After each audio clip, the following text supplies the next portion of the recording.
Bienvenidos a la serie 2016 Elecciones en el Mundo, esta serie del canal del Congreso que está producida en aras de analizar los nuevos liderazgos políticos y la renovación de los ciclos electorales en distintos países del mundo.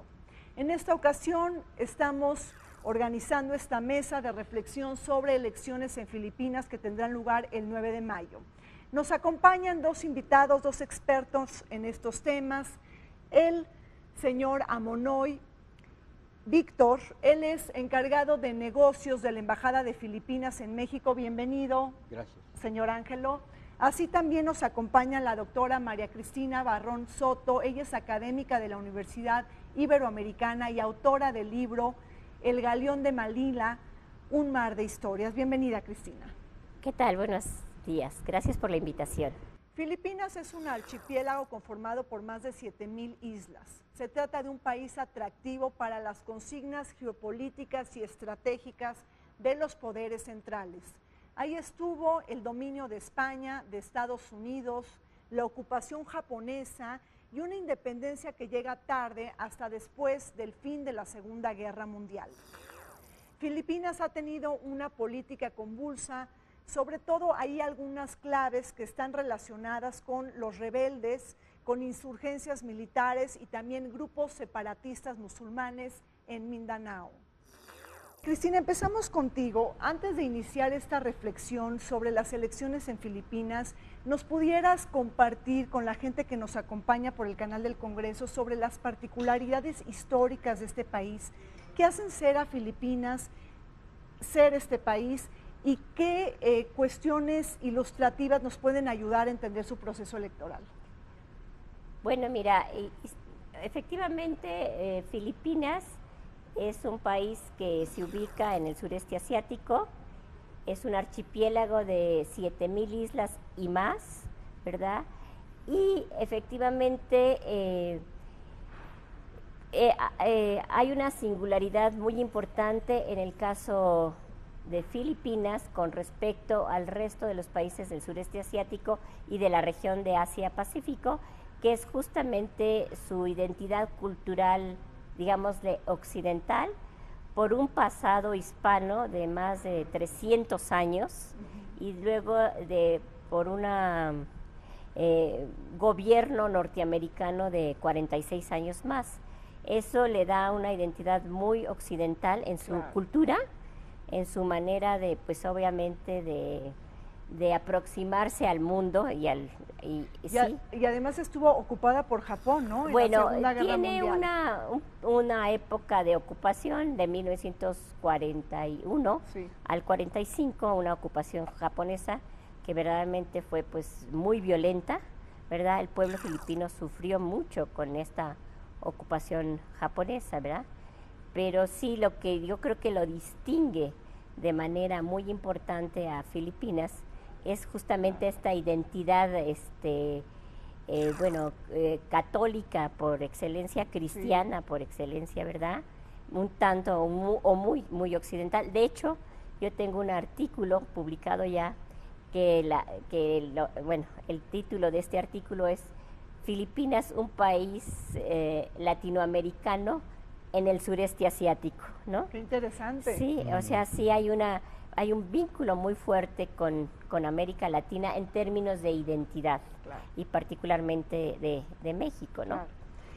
Señora Monoy, un archipiélago de más de 7,000 islas, ¿cómo hacer gobernable a este país?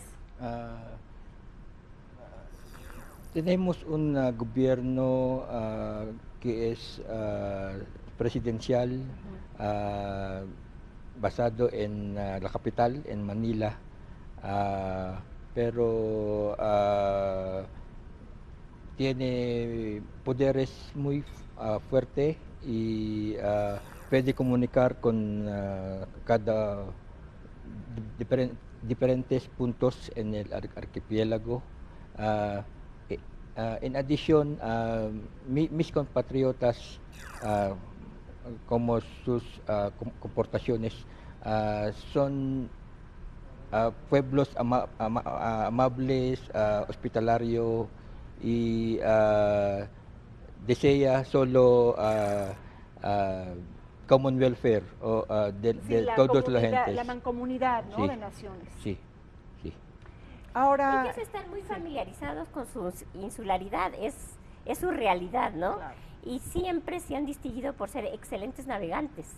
Entonces esa comunicación siempre la han hecho por mar. Claro, hoy día la tecnología y demás pues les ayuda muchísimo, Claro. ¿verdad?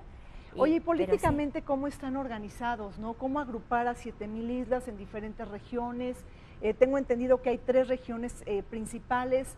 ¿Cómo ahí? Bueno, está la acción política? geográficamente Filipinas es un archipiélago que efectivamente está dividido en 3 regiones geográficas, que es la región del norte, que es la región de Luzón, donde está la capital, Manila, ¿verdad?, que es, digamos, en términos de extensión territorial la más grande. Luego sigue otro pequeño archipiélago al centro, que son las Islas Visayas, y luego en el sur está la Mindanao, ¿verdad?, que es otra isla muy grande, y que básicamente ahí es donde por muchos tiempo, bueno, siglos, ¿verdad?, la presencia musulmana es evidente. Y aparte de esta división geográfica, el país también está dividido en regiones administrativas. O sea, son varias las regiones en el norte, centro y sur, en donde administrativamente y gubernamentalmente se organiza el poder en Filipinas.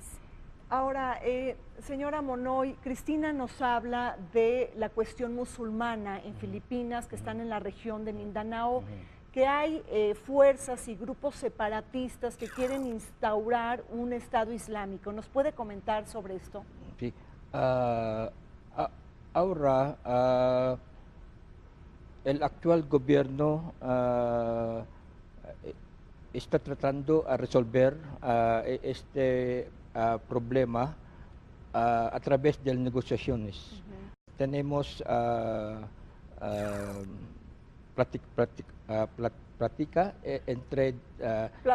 pláticas entre los relevantes sectores de la sociedad, incluido nuestros hermanos musulmanes, ¿no? Sí. Con la finalidad de promover sus derechos como pueblo, que es un parte de una nación. Desde las protestas pacíficas de 1986 ha habido numerosos intentos de golpes de Estado en Filipinas, fraudes electorales y también asesinatos políticos. Además, se enfrenta el flagelo endémico de la corrupción y de la violación masiva a los derechos humanos. Uno de los códigos más notorios en esta caracterización de Filipinas está relacionado con el poder político y económico que concentran las dinastías políticas y los clanes familiares. Ahora, hay un momento importante en la historia de Filipinas que no podemos olvidar, la revolución de 1986, que fueron protestas pacíficas y que terminan con los 20 años de esta dictadura de Ferdinand Marcos y de su esposa Imelda. Platícanos un poco sobre esta dictadura conyugal que tanto ha dado que hablar en el mundo. Bueno, mira, yo creo que habría que contextualizar un poco este gobierno de Marcos, de Ferdinand Marcos. Estamos en plena Guerra Fría, ¿verdad? Con el apoyo incondicional de Estados Unidos, ¿no? Bueno, no solo el apoyo incondicional, la presencia de bases norteamericanas en Filipinas. Hay que recordar que la séptima flota, que es la más grande flota de los Estados Unidos, su base estaba en Filipinas.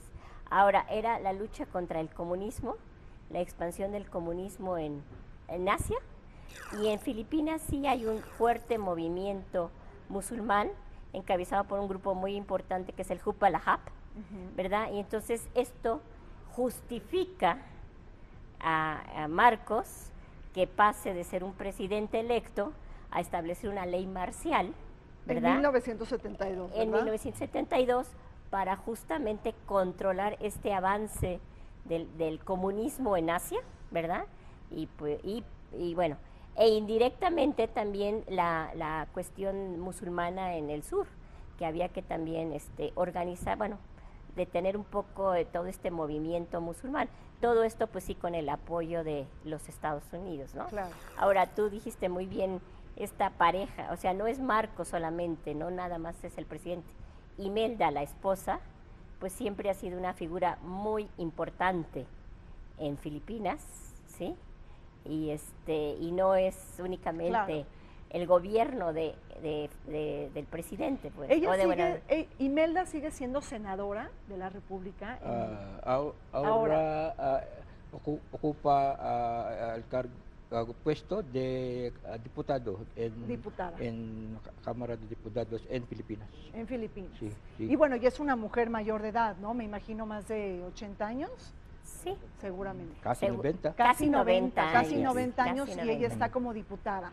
Y ahora también hay otro dato sorpresivo en esta jornada electoral. También se escoge no nada más al presidente, sino al vicepresidente, pues a los integrantes del Congreso de la Unión, algunas autoridades locales. El hecho de que su hijo, Ferdinand Marcos Jr., también esté buscando pues llegar a la vicepresidencia. ¿Cómo está esta situación? ¿Nos puede comentar? Todavía el hijo de entonces presidente, Ferdinand Marcos, es muy popular, lleva muchos seguidores, especialmente en su región natal, en parte norte de Filipinas, y también en el parte centro de Filipinas, donde proviene Imelda Marcos. Sí. Me parece que Marcos Jr. Sí. Es un legislador inteligente y puede que tiene los características para liderar nuestro país, pero también cabe destacar que no podemos olvidar nuestro pasado por los abusos que han cometido bajo la administración de su padre. Claro, sobre todo corrupción, ¿no? Y violaciones masivas a los derechos humanos, Cristina. Bueno, efectivamente, lo que pasó fue justamente que Marcos trae consigo todo un grupo que lleva al poder, de alguna manera, ¿verdad? Y que este grupo, pues sí, hace uso y abuso de estas facultades de poder, pues de un poder total, ¿verdad? Y efectivamente hay mucho abuso, sobre todo de derechos humanos, claro, ¿no? a poblaciones. O sea, yo decía, pues aquí parece que son dueños incluso no solo de la tierra, sino también incluso de los seres humanos, ¿no? Sí. Sino un poder tremendamente fuerte, pero también hay un estudio de Transparencia Internacional que señala que Ferdinand Marcos se coloca como uno de las figuras más corruptas del mundo, ¿no? Y que su esposa Imelda, está dentro de las 10 mujeres más ricas del mundo, ¿no? Eso lo dice la revista Forbes. Entonces, ¿qué estamos viendo en Filipinas? Un periodo histórico, o estos 20 años de dictadura en donde hubo una corrupción endémica, un flagelo que todavía continúa hasta nuestros días. Bueno, no sé, yo podría tener una interpretación un poco diferente, claro, ¿verdad? En Filipinas, la élite filipina siempre ha sido muy fuerte económicamente, ¿sí? Entonces, bueno, yo por lo que decía hace un momento, ¿qué es lo que pasa durante la época del gobierno de Marcos? Que llegan al poder político, digamos, y de élite otros grupos, ¿verdad? Y ahí sí ellos exacerban este uso y abuso del poder y de la riqueza, sin lugar a duda, y de la riqueza de Filipinas, ¿no? La riqueza de Filipinas entendida fundamentalmente con la mano de obra. Hay que recordar que Filipinas tiene más de 100 millones de habitantes. Claro. O sea, es un país con una población muy cercana a la nuestra, pero nada más tiene la 7ª parte del territorio de México. Entonces, sí, la densidad de población es muy fuerte, es muy grande, la necesidad de un trabajo es muy importante, ¿verdad? Los recursos... Tienen pues, muchos recursos minerales, ¿no? Sí, y agrícolas también, ¿no? Entonces, ese manejo de la población es brutal, ¿no? Así es. Sí, o esa explotación, mejor dicho. Vamos a un corte, cuando regresemos seguiremos hablando de esta jornada electoral en Filipinas del 9 de mayo. No se vayan.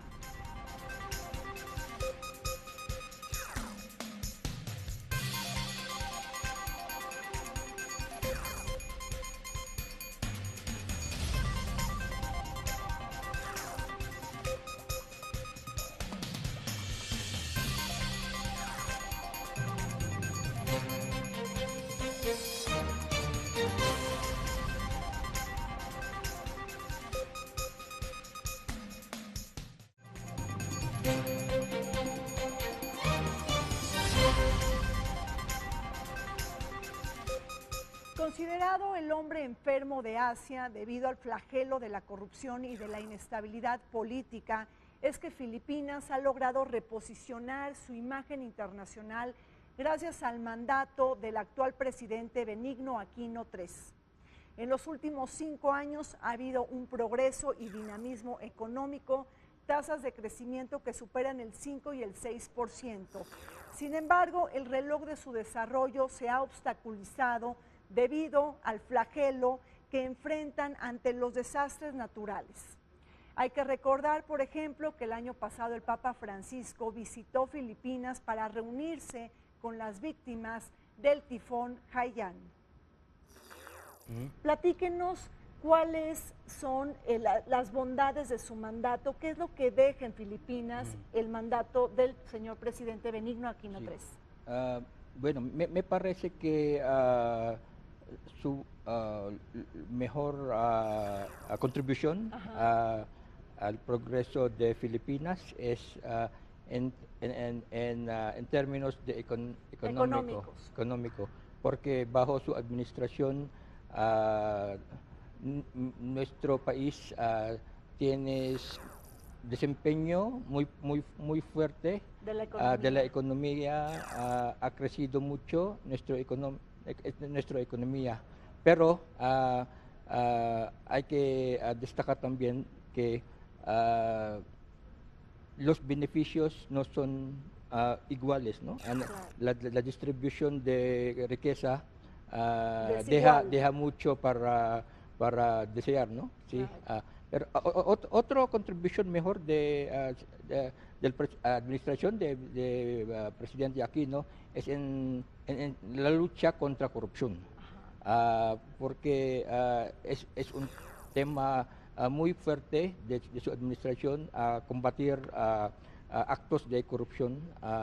No importa la posición de persona, la más alta también es incluido en esa lucha contra corrupción.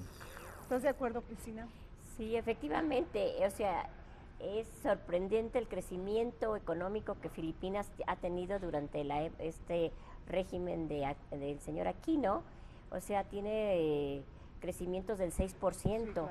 Ya de manera sostenida, bueno, varía un poquito. En los últimos 5 años, En los últimos años, ha crecido 5 bastante. y fracción, 6 y fracción, etcétera, ¿no?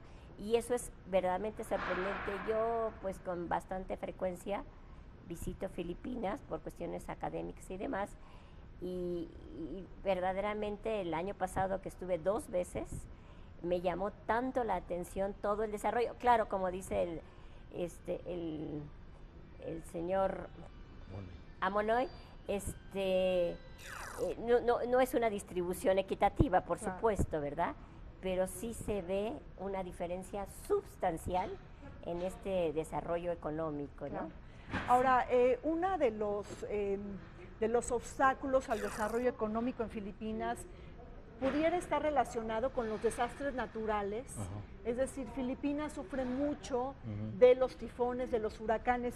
Hasta el mismo Papa Francisco estuvo visitando Filipinas este año, ¿no? Para reunirse con las víctimas. Bueno, el año pasado, ¿no? Ah, el año pasado, para reunirse con las víctimas del tifón Haiyan, ¿verdad? Sí. ¿Cómo está enfrentando Filipinas este problema? Por la razón de este tipo de desastres, el gobierno de Filipinas está fortaleciendo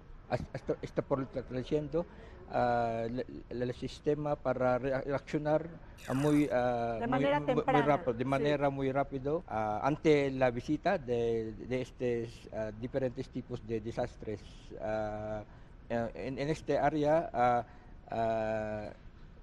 estamos muy agradecidos con el apoyo de diferentes naciones a aliviar las condiciones de nuestra gente después del pasado de estos desastres como tifones, terremotos y más. ¿Cómo está todo el tema de la pobreza en Filipinas, Cristina? Pues efectivamente la disparidad en el ingreso en Filipinas es brutal. La desigualdad en el ingreso. La desigualdad es brutal, ¿sí? Si tú observas una riqueza, bueno, yo creo que es parte del mismo modelo neoliberal que lo estás viendo en muchas partes del mundo, o generalmente en todo el mundo, ¿no? Sí. Pero Filipinas viene ya con ese antecedente de concentración de la riqueza en pocas manos, y que pues hoy día sigue de alguna manera, ¿no?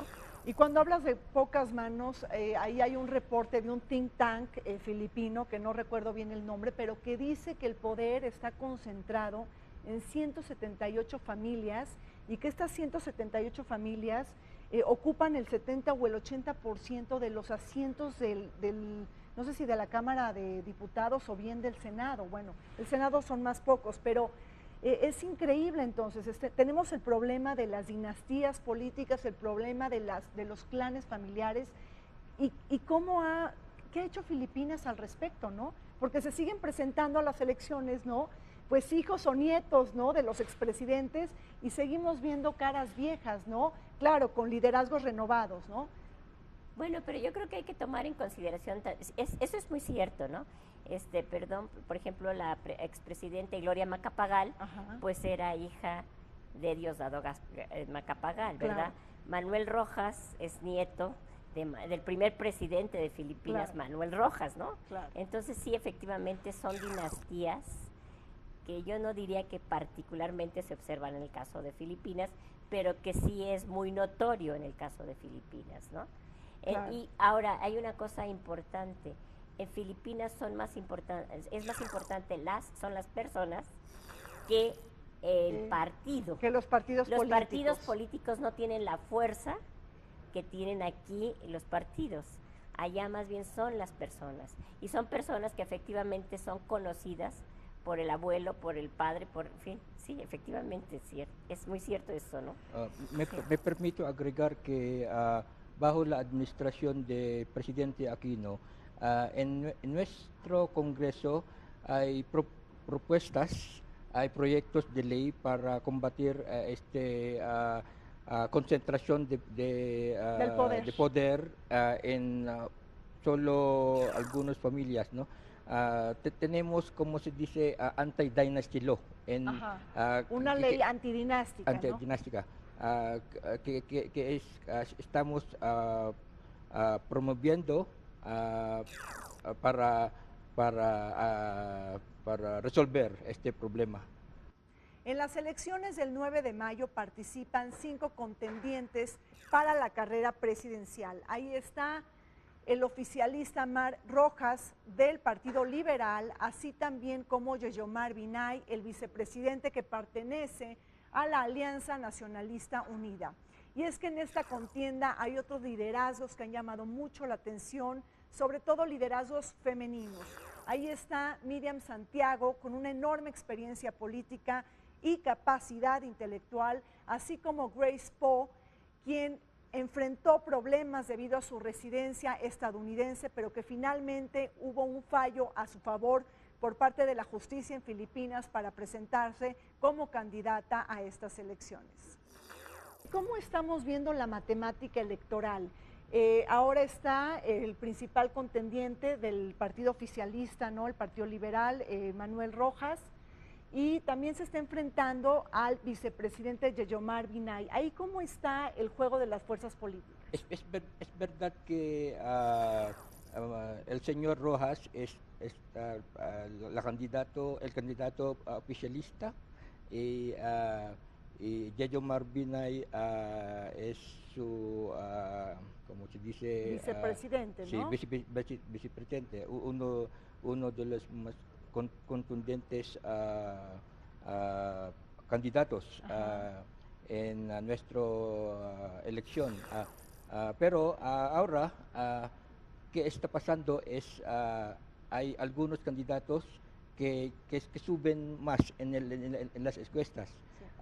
Yo refiero al señor Rodrigo Duterte, el actual alcalde de la ciudad de Davao. Está encima de las encuestas, en las encuestas, y a veces es un acto inexplicable, ¿no? Pero está subiendo, es consistente en siendo en el acme de las encuestas, ¿no? Otro candidato muy fuerte en las encuestas es la actual senadora Grace Poe. Tiene muchos problemas antes para empezar su candidatura, pero ahora... Porque ella es de residencia estadounidense, ¿verdad? Y entonces sí. Ahí hubo un fallo a favor del tribunal, sí, ¿no? Sí, pero nuestro Suprema Corte ha decidido en favor de su candidatura. Bueno, ahora está campañando muy activo en nuestro proceso electoral. Sí.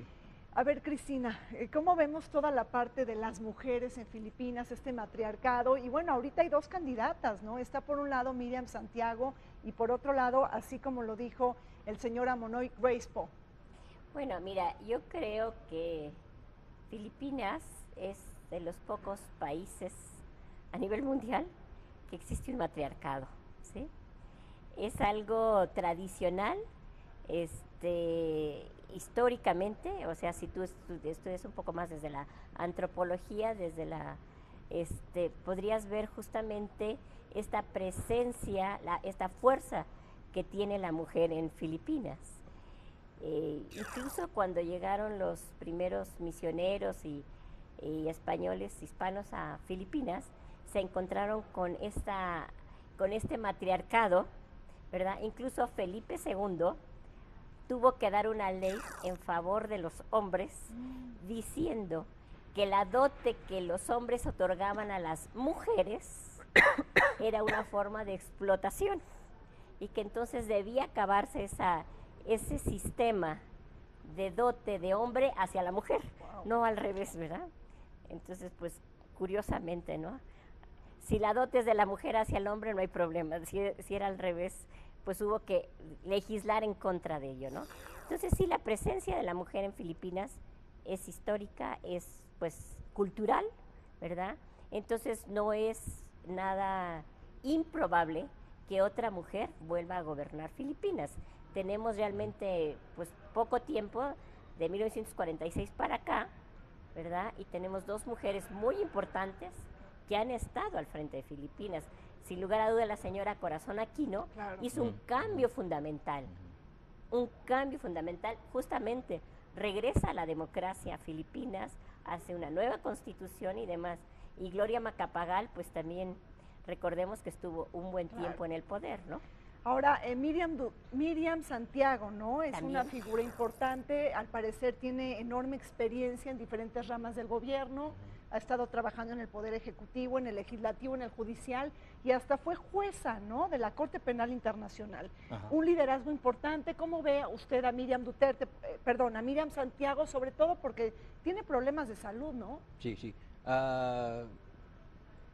Nuestra senadora, Miriam Diponcio Santiago, es una persona muy capaz.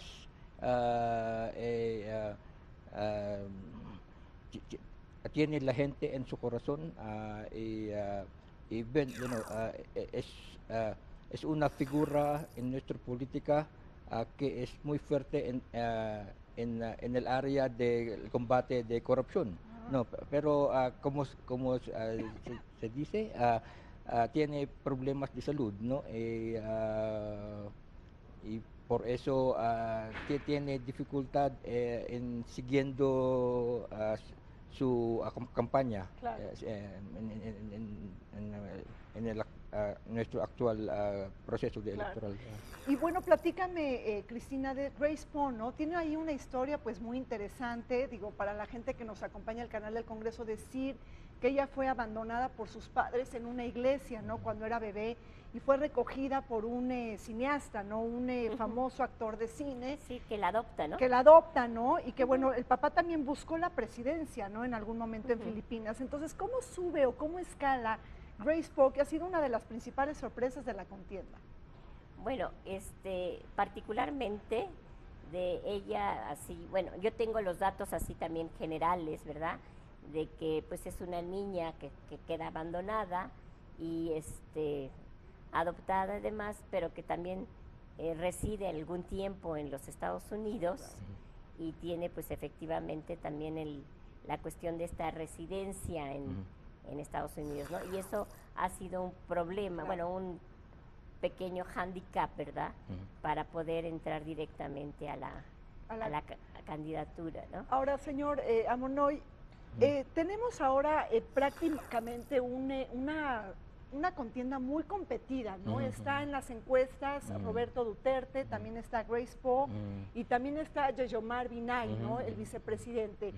¿Cuál es su apuesta? ¿Cómo cree que las cosas se van a decantar el 9 de mayo?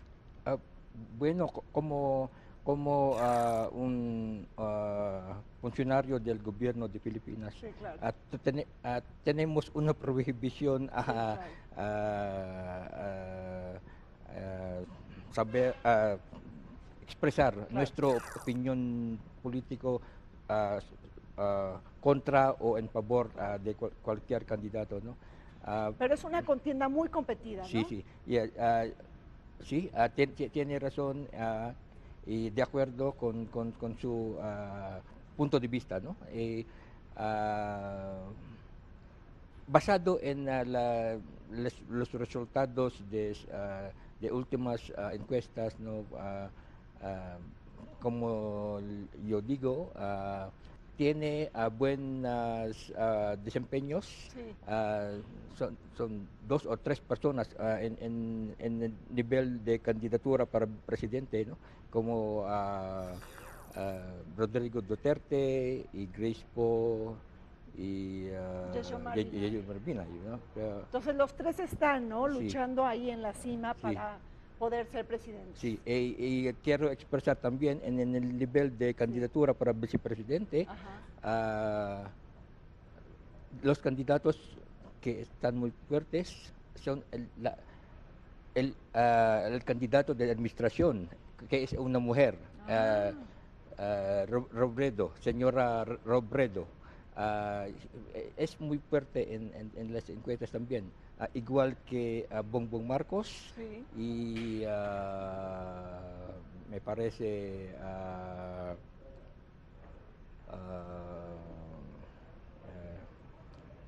otros candidatos. Ahora, Cristina, bueno, ¿no parece preocupante que posiblemente el hijo del dictador Ferdinand Marcos, ¿no?, que digo, esta dictadura matrimonial que de alguna manera estuvo en el exilio, ¿no?, que realmente pueda tener la capacidad de llegar a la vicepresidencia? Eso quiere decir que está a un paso, ¿no?, de posiblemente llegar en 6 años a la presidencia. ¿Cómo está manejando su campaña? ¿Se busca desdibujar de la imagen del padre? ¿O cómo es que los filipinos están aceptando la candidatura del hijo de Ferdinand Marcos para la vicepresidencia? Yo creo que la aceptan, yo creo que sí aceptan a la candidatura, por supuesto, ¿verdad?, de Ferdinand Marcos Jr., porque tiene también el respaldo de la madre. Y la madre, Imelda, es muy curioso, ¿verdad? Pero la realidad es que tiene ella también mucha fuerza en Filipinas. Siempre ha tenido ella mucha fuerza. Casi podríamos, bueno, yo estudié en Filipinas durante la época justamente de Imelda Marcos y de Ferdinand Marcos, y se hablaba mucho más de ella y se comentaba más de ella que del mismo presidente, ¿no? Y sí, efectivamente, parecería contradictorio, pero sí tienen mucha popularidad, tanto Imelda Marcos como su hijo. Bueno, pues entonces habría que esperar también qué sucede en 6 años, ¿no?, con las elecciones en Filipinas, digo, saber si el hijo de Ferdinand Marcos pues va a contender para la presidencia, ¿no? Más adelante, ¿no? Más Además, adelante.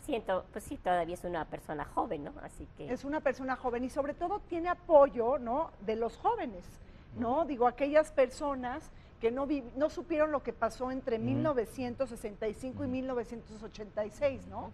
Entonces tiene apoyo en los jóvenes. Ahora, hay una percepción a lo mejor en Filipinas de que gane quien gane, las cosas van a seguir igual. Se habla un poco de esta desafección de la política, el desencanto del ciudadano frente a los tradicionales líderes políticos. Bueno, esperamos que siempre hay un cambio que viene después de la realización de una elección, ¿no? Recuerdo las revoluciones populares de Filipinas en 1986, cuando no desempeña muy bien nuestros oficiales, la gente en Filipinas tiene esta tendencia a tomar las calles para protestar y como ejercer sus derechos para obtener un gobierno más activo y más, como se dice, in tune with in inglés, in tune with the needs of the people.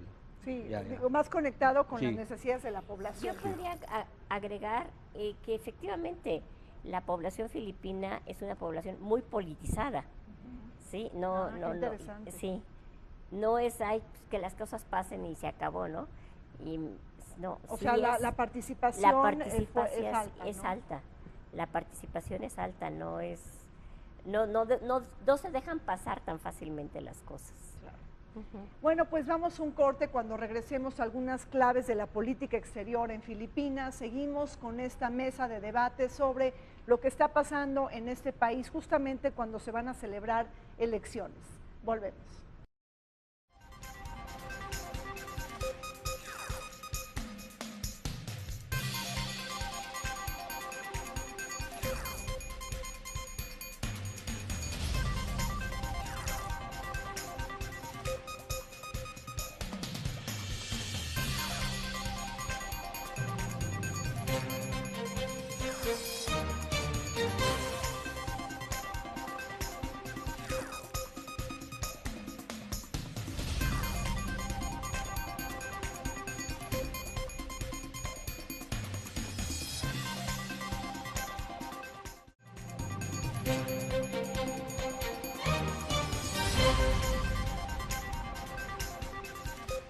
Filipinas tiene su mayor anclaje político, económico y militar con Estados Unidos, aunque también hay que considerar que no es un miembro del TPP, del llamado Acuerdo de Asociación Transpacífico.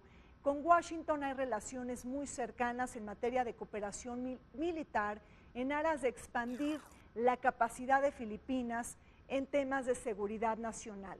Y es que en medio de todas estas relaciones con Estados Unidos se encuentra el gigante asiático China. Hay que recordar que Filipinas enfrenta numerosos desacuerdos marítimos con China por diferentes islas. Y aquí en este juego está también la contención que hace Washington para enfrentar al gigante asiático.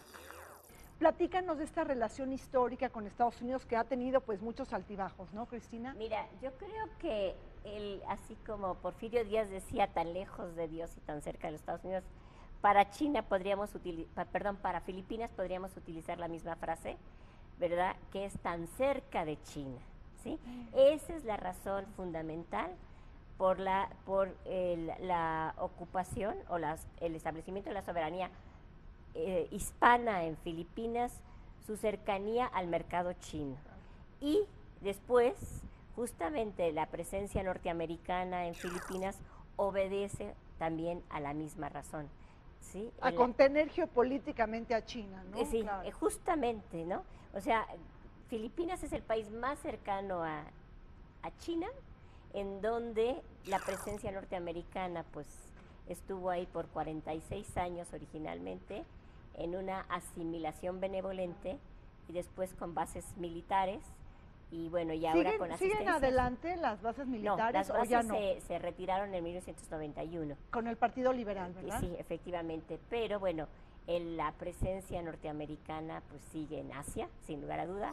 El objetivo de los Estados Unidos es Asia y particularmente es China, ¿verdad? Y entonces aquí más bien es pues de alguna manera digamos,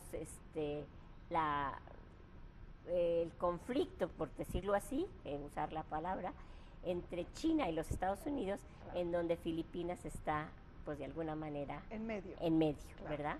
Entonces ese es y ahora, obviamente el problema con China lo tiene Filipinas. Sí, claro. ¿Verdad? Y es justamente la cuestión de... Y señora Monroy, ahí hay disputas marítimas entre Filipinas y China. Digo, hay también otros países como Malasia, Vietnam y hasta Taiwán que se están peleando, ¿no?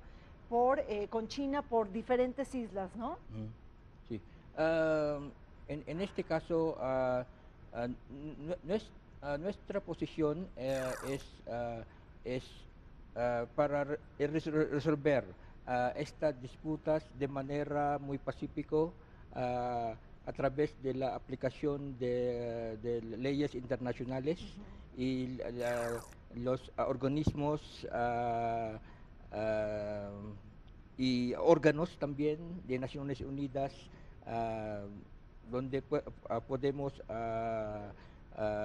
buscar remedios para resolver estas disputas entre naciones.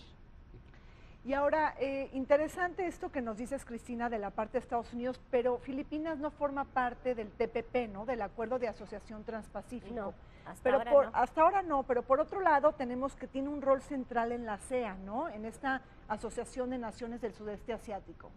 Sí, efectivamente, bueno, esta Asociación de Naciones del Sudeste Asiático se funda ya en el 65, ¿verdad? Pero su objetivo fundamentalmente es el desarrollo económico de la región. Originalmente son 5 los países que constituyen la ASEAN, Filipinas, Malasia, Indonesia, Tailandia y Singapur. Hoy día ya son 10 países, los 10 países de la región que están, que son miembros de esta asociación. Claro. Pero es fundamentalmente, y sí han tenido mucho, yo diría mucho éxito, o sea, 3 veces mucho, ¿verdad?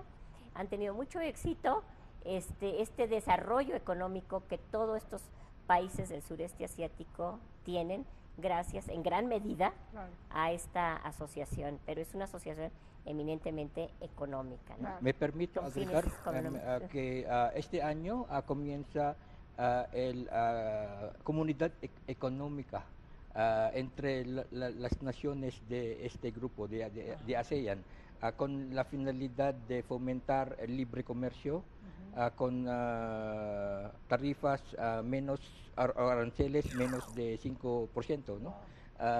Porque las naciones que integran ASEAN es una comunidad muy grande,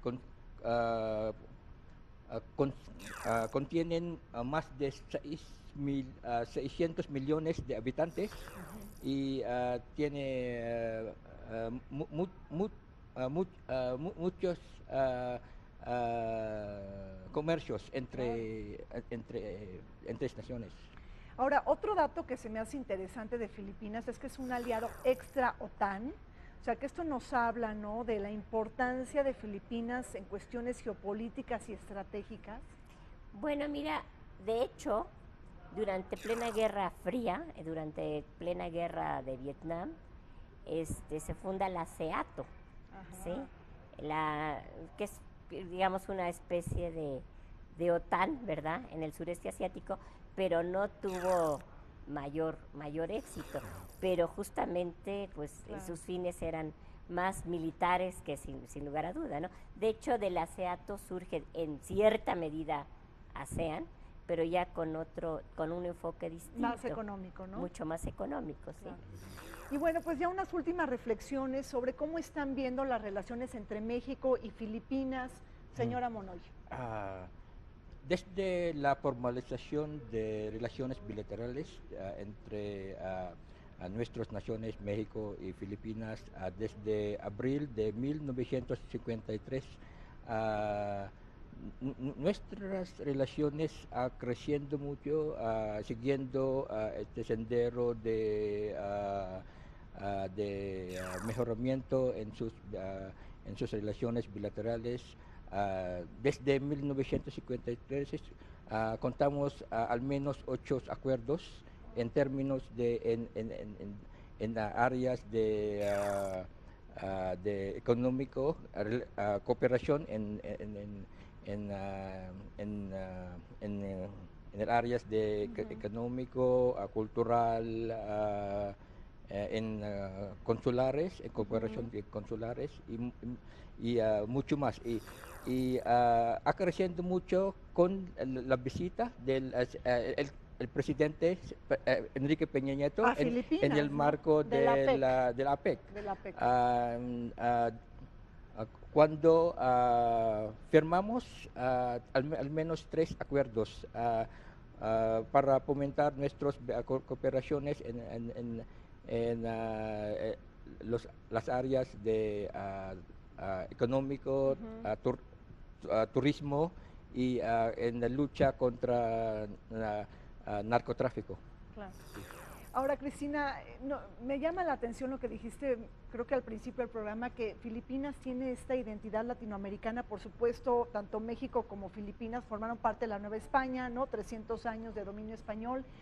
¿Cómo ves ahí las coincidencias entre México y Filipinas y cuáles son los nichos potenciales a trabajar? Bueno, yo creo que sin lugar a duda México tendría una oportunidad muy grande, tiene una oportunidad muy grande en acercarse todavía más a Filipinas.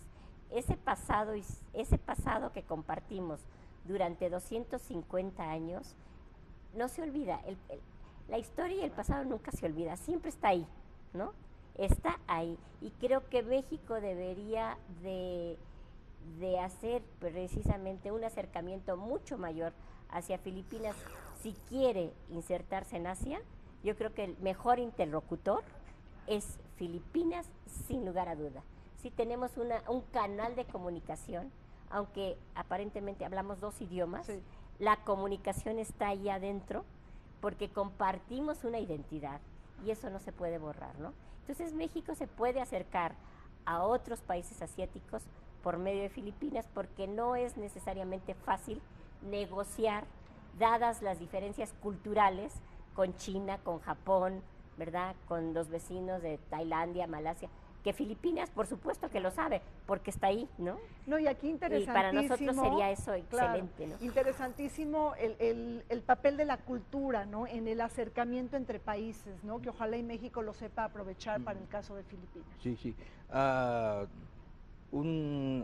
que destacar el rol de un episodio en nuestra historia que es el galeón de Manila y Acapulco.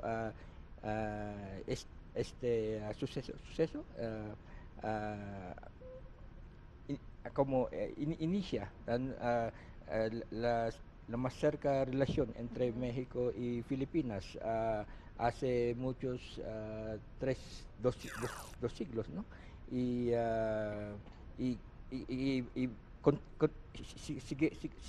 siguiendo en nuestro tiempo actual, sí, por eso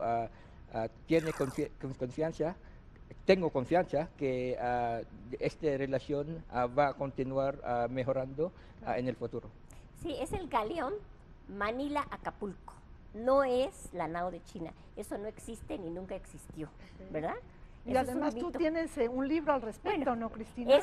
Ese ha sido mi tema de estudio, de investigación en mi maestría, en el doctorado y todo el tiempo, ¿no? O sea, es justamente ese acercamiento en donde México y Filipinas son los protagonistas de la ruta transpacífica y del comercio transpacífico durante 250 años. Y eso no es cualquier tiempo, ¿verdad?